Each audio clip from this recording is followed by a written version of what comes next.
So today's video is all about United's transfer strategy, and I'm not here to complain about the time it's taken to secure our first transfer, as the only deals that's really been done so far are those dodgy ones to balance the books before the end of June, and for once it's actually not City that's in charge of all the dodgy dealings.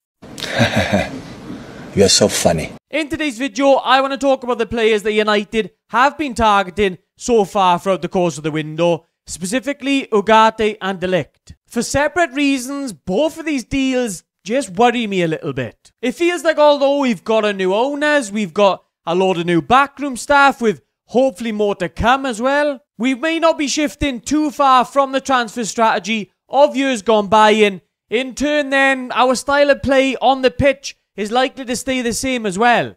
Please, not again.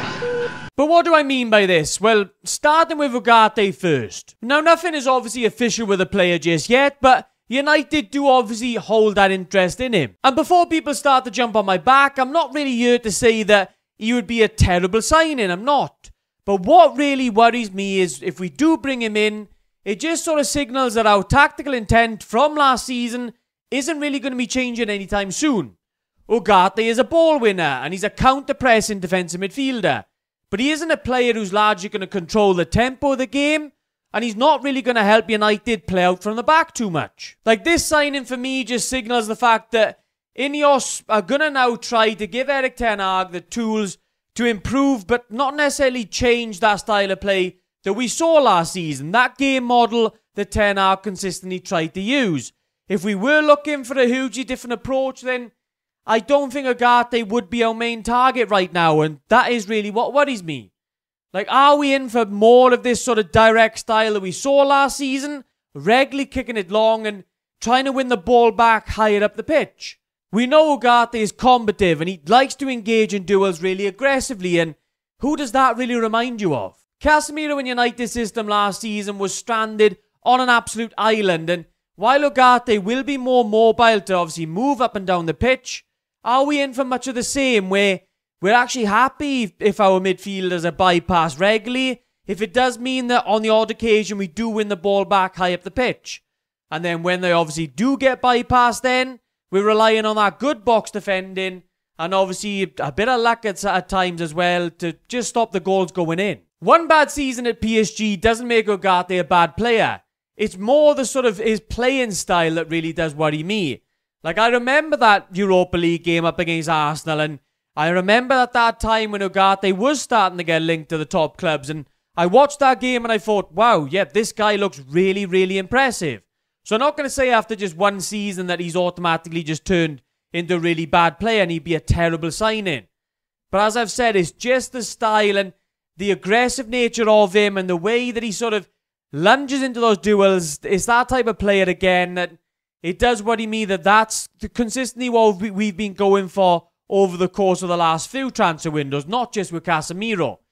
Like, for me, I did a scouting report just recently, and in terms of someone who could partner at Minor, I do think there's better options out there. You look at Onana, you look at Vifa, you look at Fofana. For me, all of those players probably around about the same sort of price tag as Ugar. We don't necessarily know what his price tag is going to be just yet, so that could really change my opinion on him. But as I've said, guys, I do just think there's better options out there. But obviously, it does depend on what our playing style is going to be next season. And I really just want us to shift from that really aggressive counter-pressing style, but it doesn't look as if it's going to happen. No! God, please, no! No! And now on to De Ligt, and all I really want to know about this signing is, are we doing it because now the new Ineos regime and the whole new recruitment team really want De Ligt and they think he's the best option? Or are we doing it again because Ten Hag's previously worked with him and he knows the player really well? Is Ten Hag the driving force behind this signing? Because if he is, then I thought we were moving away from that sort of recruitment model. I thought we weren't going to have Ten Hag in charge of heavy parts of the recruitment and we were turning him more into the head coach, and that's what that new contract was meant to be all about. Again, with De Ligt, there's no doubt there's a player in there. At both Juventus and Bayern, there was spells in there where he did actually really seem to reach that lofty potential that he had during his Ajax days. But for me, the other worrying thing is going to be the fee that obviously reported for him.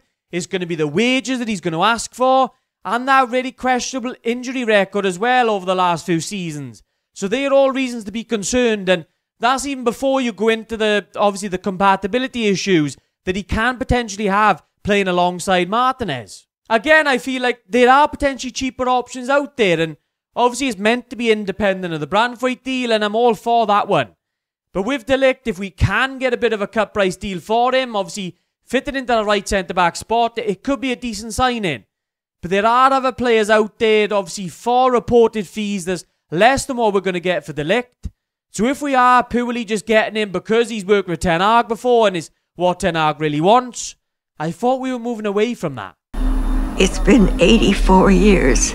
Overall, you can see what United are really trying to do. They're trying to raise the floor of this squad rather than trying to attract those big names and really throwing around that money. And this is a sensible thing to do without doubt. After the failings of the last decade in the sort of transfer and the recruitment side of things, and when you look at obviously the age profile of all of these players United are linked to, is not just Ugarte and De Ligt as well as others.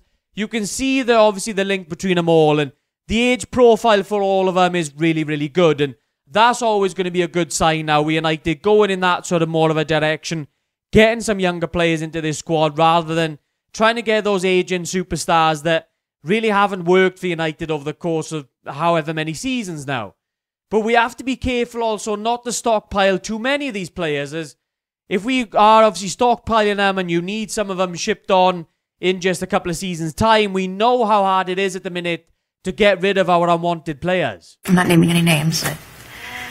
There's plenty of reasons to be positive surrounding United at the minute. Things are slowly moving in the right direction.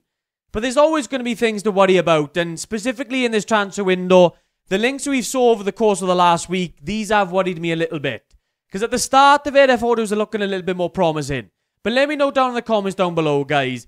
I've sort of confessed my worries in the video today, but are you happy with who we've been linked to over the course of the last week? Would you be happy having Ugarte and De Ligt as part of this squad? Let me know down in the comments down below. As always, guys, for everything surrounding United, not just the transfer stuff, stay tuned to Welsh Red TV, make sure you subscribe, and I'll catch you in the next one.